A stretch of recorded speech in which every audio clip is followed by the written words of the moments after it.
Yan, dito ako sa bahay nila ate number 1. Ayan ang ate Tis, natitiklop ng damit.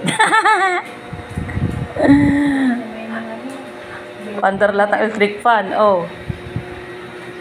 Dito muna ako kay say hello. Say. Ay, si Sisi, ano, may bahay-bahay Sisi, oh, may tent dito, oh. Ang kanyang, ano, oo, talagang papangko pa kay, ano ayan, ang bed ni Sisi. Ah, maliit lang ang kwarto. Oh, ayan, may aircon. Oh, ito naman tayo sa labas. Ah? Ayan. Ay, naku, may bulaklak pa. Pampabuenas. Ayan. May salamin ako. Ayan, oh. Tsura ko. Dito sa playground ni ni Sisi. Ayan. Ang playground ni Sisi. Oh. Oh, yun ang kanyang mga abubot. Saka kanyang mga laruan. Ayan. Dito ako sa sa pagkain.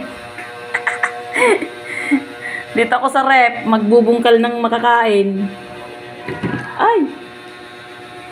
Ayan, dami pagkain. Dami ulam. Pahingi ng ulam. Ay, pahingi ako ng ulam. Ano ba luto niyo mamaya? Anong luto niyo mamaya? Dami ulam eh. Oh. Ito pa, ito sa baba. Oh.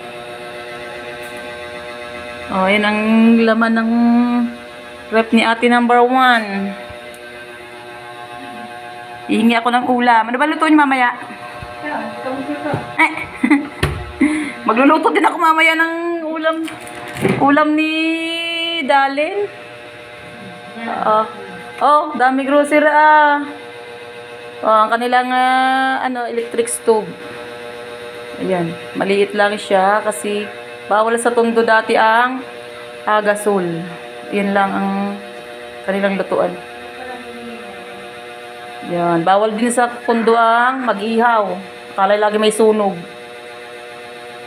Kaya dito sila nakakakain ng mga inihaw at saka magisa ng bagoong. Dito lang sa probinsya. Oh. Ay, pahinging grocery.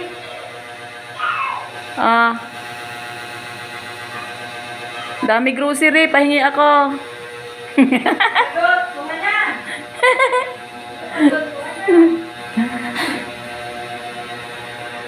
Dito naman ang kanilang CR. Ayan, ang CR, may tao sa CR, may naliligo. Yan ang kanyang washing. Dito ang kanyang labahan.